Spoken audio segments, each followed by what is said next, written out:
August 7, 1942. The night sky over the Solomon Sea is a cold mirror of gray clouds and faint starlight. Beneath it, an armada of black silhouettes drifts toward the unseen shores of Guadalcanal. The air hums with the deep, steady growl of diesel engines, hundreds of them, vibrating through the salt mist and the hearts of the men inside. Inside each landing craft, Marines sit shoulder to shoulder, rifles between their knees, helmets tilted forward. Sweat mixes with sea spray. Some whisper silent prayers. Others fix their eyes on the faint glow of dawn rising over a jungle no American had yet set foot upon. The ocean smells of oil and fear, yet among them there is something else. Determination carved from factories thousands of miles away. These small steel boats, flat-bottomed and ugly, would soon decide the fate of empires. To the Japanese commanders watching from the island's cliffs, the scene looked almost laughable, wooden boxes bobbing toward certain death. But in those boxy hulls lay the rhythm of America itself, the hum of industry, the pulse of democracy, the sound that would turn every Pacific beach into a battlefield. Before the Pacific turned red with war, Japan had built an empire on speed, precision, and planning. Their officers studied every coastline, every harbor, every tide. They believed amphibious assaults required mastery few nations possessed. Coordination between sea and land so exact it could not be improvised. When Japan struck Pearl Harbor, it was not just an attack. It was a declaration that the Pacific belonged to them, island by island, shore by shore. But America's answer did not come in the form of towering battleships or secret weapons. It came in the form of a boat, one that most admirals initially dismissed as crude, even ridiculous. The landing craft, vehicle, personnel, known simply as the Higgins Boat, was the brainchild of a Louisiana boatbuilder named Andrew Higgins. He designed it not for war, but for work, to glide through the swamps and shallow marshes of the American South. Its flat steel bottom allowed it to run aground, unload, and retreat. It was ugly, noisy, and unglamorous, but it worked. By 1942, that swamp boat had been reborn into the most important vessel of the Pacific.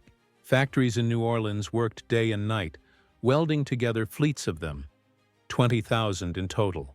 Where Japan built planes with delicate precision, America built landing craft with unstoppable volume. And with them came a new form of warfare, the ability to strike anywhere, at any time, without warning. From the volcanic sands of Tarawa to the coral lagoons of Peleliu, the Higgins Boat carried the war forward, yard by yard, wave by wave. What Japan once saw as the ocean's shield was now becoming its weakness. For the first time, the Pacific no longer protected. It exposed. The beaches that had once symbolized safety for Japan's island garrisons would soon become the very front doors of their destruction. In the early months of 1942, Japan's military high command viewed the Pacific as a fortress made of water. Their defenses were simple and elegant: dominate the seas, hold the islands, and force the enemy to cross thousands of miles of deadly ocean to reach them. To them, no army could breach that distance, land supplies, and sustain men under fire. The very idea seemed absurd. Yet in America's shipyards, a quiet revolution was taking place. The nation's industrial heart, Detroit, Pittsburgh, New Orleans, had turned its hands from cars and consumer goods to weapons of mobility. American engineers believed that victory in the Pacific would not come from brute strength, but from movement, from the ability to bring men, tanks, and artillery straight to the enemy's doorstep. Andrew Higgins's design became the instrument of that belief. With its front ramp that dropped open like a drawbridge, it allowed troops to storm directly onto enemy sand without clambering over the sides. Each boat carried 36 men, or a small vehicle, and could be built in hours. They could navigate reefs, rivers, and surf. They didn't need deep harbors. They made their own. When General Dwight Eisenhower later said that Andrew Higgins won the war for us, he wasn't exaggerating. Without the landing craft, the invasions that shaped the century, Normandy, Sicily, Saipan, Iwo Jima, would have been impossible. The Japanese, however, saw none of this yet. In their war rooms, reports described American movements as clumsy, unsophisticated, and uncoordinated. They assumed the U.S. lacked the finesse for island warfare. The kind Japan had mastered in the 1930s. But that illusion would vanish the moment the first wave of Higgins boats grounded on Guadalcanal's sand. The roar of their engines was not just mechanical, it was ideological. It carried with it a message. America would no longer chase the enemy. It would arrive. The first angle was human. When the ramp dropped on Guadalcanal August 7, 1942, it wasn't technology that defined the moment. It was courage. The men of the 1st Marine Division, drenched in sweat and salt water, surged forward into chaos. Some had never heard gunfire before that day. Others had trained for months for this single moment. Their boots sank into the wet sand as Japanese mortars began to fall. The landing craft that had brought them there, scarred, shaking, smoking, reversed back into the surf to bring more men ashore. In those few minutes, the idea of American amphibious warfare was born not in laboratories or blueprints, but in blood and exhaustion. The second angle was tactical. Before Higgins boats, amphibious landings were a nightmare of improvisation. Troops had to wade through chest-deep surf, their rifles held over their heads, vulnerable to machine gun fire. Heavy equipment couldn't follow. But with the LCVP, as it was officially known, commanders could plan a precise mechanical rhythm of invasion. One wave after another, synchronized like a machine. A single transport ship could release a swarm of landing craft, each guided by compass and radio, hitting predetermined points. What looked to Japanese defenders like chaos was actually mathematics in motion. The third angle was industrial. At the height of production, Higgins Industries in New Orleans was building 700 boats a month. Factories ran day and night, powered by welders, riveters, and even local fishermen who understood the tides. Over 20,000 workers, men and women, joined the effort.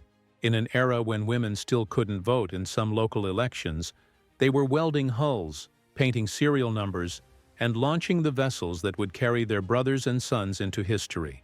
The factory floor became its own kind of front line. Every completed hull was a victory, every rivet a step closer to ending the war. The fourth angle was psychological. For Japanese soldiers stationed on Pacific islands, the first sound of invasion was always the same: the low mechanical growl of approaching engines beyond the surf. At first they mistook it for small ships or patrols, but then came dozens more. Lines of steel crawling toward them over the waves. What they saw next defied everything they believed about American warfare. The U.S. wasn't attacking cautiously or tentatively. It was arriving in full force. The ocean was no longer Japan's barrier. It had become America's highway. Every landing after Guadalcanal, Tarawa, Saipan, Peleliu, Okinawa would echo that same pattern. The horizon rumbling, the ramps lowering, and the sand erupting with 1,000 footsteps of a nation that refused to stop at the shoreline. The Higgins boat had changed not just how wars were fought, but what victory looked like. The fifth angle was technological. The Higgins boat was not beautiful, it was practical, brutal, and brilliant. At first glance, it looked like nothing more than a steel box with an engine. But inside that simplicity lay a revolution in design. Its shallow draft, less than 3 feet, allowed it to skim over reefs where other craft would run aground. The flat bottom made it bounce off waves rather than slice through them, sacrificing comfort for survivability. And its key feature, the bow ramp, turned every shoreline into a potential port. That single piece of steel, a door that fell forward, transformed the art of invasion. It erased the centuries-old divide between ship and land. The Marines no longer had to leap into the ocean or climb down ladders. Now they could rush directly onto sand, rifles ready within seconds. In war, seconds meant lives, and every second saved by Higgins's design would echo in reports, statistics, and survival rates across the Pacific. The sixth angle was logistical. Each Higgins boat was a moving part in a vast machine. The U.S. Navy and Marine Corps orchestrated landings like industrial operations. Convoys were timed down to the minute, Each craft was numbered, assigned, and tasked. Infantry, supplies, engineers, medics, all choreographed to storm not just beaches, but entire ecosystems of defense. When one craft was destroyed, another filled its place. The rhythm of invasion never stopped. The Japanese defenders often reported that they could not kill them fast enough. That was the essence of American warfare. Not reckless courage, but relentless replacement. The seventh angle was ideological. To Japan, war was a spiritual act, a test of endurance and divine purpose. To America, it was a problem to be solved. Where Japan built myths, America built machines. The Higgins Boat embodied that philosophy. It was democracy in steel, designed not by a general, but by a boat builder, built not by elites, but by ordinary citizens. It represented a society that believed in collective strength, in contribution over rank. Every man and woman in a factory contributed to what the Marines later called our bridge to victory. And the eighth angle, the emotional one, lay in the sound. The Higgins boat had a voice, a deep mechanical rumble that grew from a whisper to a roar as it neared shore. For Marines inside, that sound meant fear and purpose. For Japanese defenders, it meant the end of silence, the sound of the impossible arriving. Soldiers recalled in diaries that the noise vibrated through the ground before the first man appeared. That sound became the war's rhythm. It carried the weight of industry, of factories across oceans, of a nation that refused to slow down. The Japanese had once believed the Pacific's vastness would protect them, but the Higgins boat taught them that distance no longer mattered. Not when an entire industrial nation could float toward you, one steel wave at a time.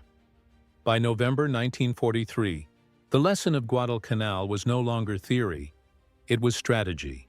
The next test came at Betio, a small island within the Tarawa Atoll. Barely 2 miles long, it was surrounded by treacherous reefs, barbed wire, and over 4,000 Japanese defenders entrenched in bunkers of coral and concrete. Japanese commander Shibasaki boasted that 1,000,000 men could not take Tarawa in 100 years. The Americans would take it in 76 hours.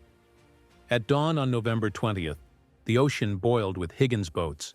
Hundreds of LCVPs surged forward from transport ships toward the coral ring. Each one carried Marines pressed shoulder to shoulder, weapons slick with seawater.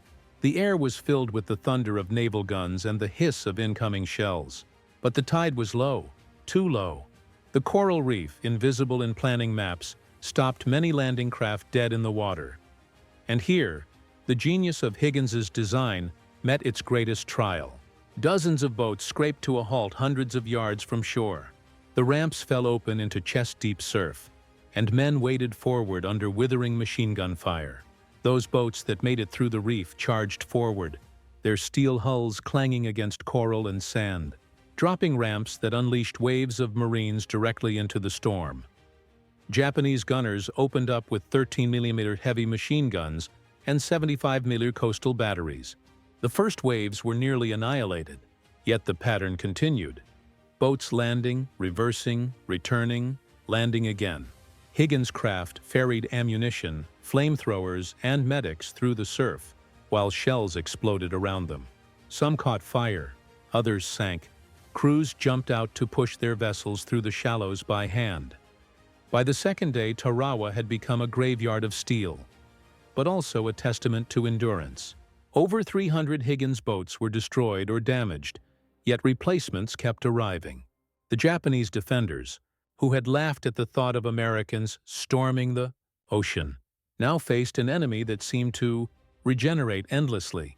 The once proud boast of impenetrable defense crumbled before a weapon. Born not from divine inspiration, but from industry and willpower. The tide that the Japanese believed would protect them had turned into a weapon against them. The ramp, once a symbol of entry, had become a symbol of inevitability. By the morning of November 23rd, silence fell over Betio. The smoke that drifted from the shattered bunkers carried the scent of fuel, salt, and burnt coral. American flags rose where Japanese command posts had stood. The island, once declared untouchable, now bore the scars of both hubris and innovation. When U.S. commanders walked the beach, they found rows of Higgins boats stranded in the shallows, riddled with bullet holes, their ramps hanging open like open jaws. Yet even in their destruction, they had fulfilled their purpose. Each one had carried its final load forward: men, courage, and conviction. Japanese survivors later wrote in reports that the sea itself seemed to produce soldiers. The shock was not just military, but psychological. The myth of the Pacific's invincibility had been shattered by machines built by civilians half a world away. In 3 days, America had proven it could not only reach the enemy's doorstep, it could walk through it. And as the waves washed against the battered hulls of the Higgins boats, they carried with them the sound of a new reality. The United States had turned engineering into warfare, and the Pacific would never be the same. The aftermath of Tarawa was brutal and sobering. Over 1,000 Marines lay dead on the sands, their bodies mingled with fragments of steel and coral. Nearly 4,700 Japanese defenders had been wiped out, most to the last man. The island was conquered, but the cost had been immense. The photographs that reached the American public shocked the nation. For the first time, they saw what amphibious warfare truly meant. Not just victory, but sacrifice measured in blood and tide. And yet, within the horror, the U.S. military found clarity. Every mistake at Tarawa was studied. Every failure became a blueprint for progress. New landing craft were built with reinforced hulls, higher ramps, and better protection for engines and crews. Higgins's original design evolved rapidly, birthing new variants like the LCM and LVT. The lessons of that single coral island would save thousands of lives in the invasions to come. Saipan, Tinian, Leyte, Iwo Jima, Okinawa. For Japan, Tarawa marked the beginning of a grim realization. Intelligence reports arriving in Tokyo described a new kind of enemy, one who learned faster than expected, who turned disaster into improvement. The Imperial General Staff no longer spoke of an impenetrable Pacific. They spoke of delaying the inevitable. Meanwhile, in New Orleans, the men and women at Higgins Industries worked through the night. News of the bloody victory spread through the factory floor like gospel. They knew what their hands had built, and they knew what it cost. But they also knew the path to Tokyo began there, on a sandbar once thought untouchable. From that moment, the Higgins boat was no longer just a machine of war. It was a symbol of industrial democracy, of determination, and of the power of a nation that refused to yield to geography or fear. The Pacific had been opened, one ramp at a time. In the months that followed, the beaches of the Pacific became factories of momentum. Wherever American forces landed, Higgins boats were there first, their flat hulls carving paths through surf and smoke. By 1945, over 23,000 of them had been built. They delivered men to Normandy, to the Philippines, and finally to the shores of Okinawa, the last stepping stone before Japan itself. For the Japanese soldiers defending those islands, the sight had become a nightmare made real. The gray silhouettes appearing through mist no longer brought surprise, only resignation. The sound of the engines meant the inevitable. The Americans had arrived again, and they would not stop. When the war ended, many of those landing craft were abandoned, their steel frames left rusting in tropical harbors. Yet some were repurposed, turned into fishing boats, ferries, and coastal transports. The machines that had carried war now carried life, connecting villages across the same waters they had once invaded.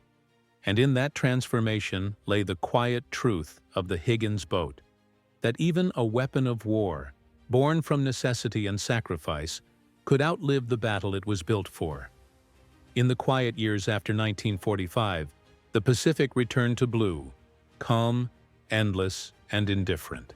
The beaches that once burned under artillery were silent again. Coral grew over steel.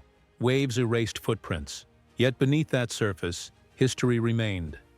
In the fragments of landing ramps buried in the sand, in the twisted hulls resting in shallow water, they were the bones of an idea. That freedom, when defended, must find its way forward no matter the obstacle. The Higgins boat became more than an invention. It became a metaphor for America itself. It was built not by elites or generals, but by welders, carpenters, and dreamers. It carried no glamour, no elegance, only purpose. It was democracy in motion, a vessel that could carry anyone, anywhere, toward liberation. Every ramp that crashed onto sand was a declaration that tyranny would not be given the sea as a refuge.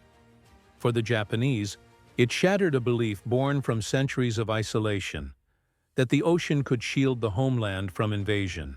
For Americans, it proved that ingenuity could conquer even nature itself. Geography had been turned from barrier to battlefield, from moat to highway, and perhaps that was the quiet genius of it all. That victory did not belong to the mightiest weapon, but to the simplest one that worked. A flat-bottomed boat, made of plywood and steel, had redrawn the map of war. When General Eisenhower later said, "Andrew Higgins won the war for us," it was not praise for one man, but recognition of what he represented. A nation where problem solvers replaced prophets and builders became warriors. Today, one of those old landing craft sits preserved in a museum in New Orleans. Its paint has faded, its metal corroded by salt and time. Yet when visitors walk past it, some swear they can almost hear it, the low, rhythmic hum of its engine, echoing across the decades. It is the sound of progress, of courage, of the ocean giving way to men who refuse to stop at the edge of the water. The sound of a ramp dropping, and a world forever changed.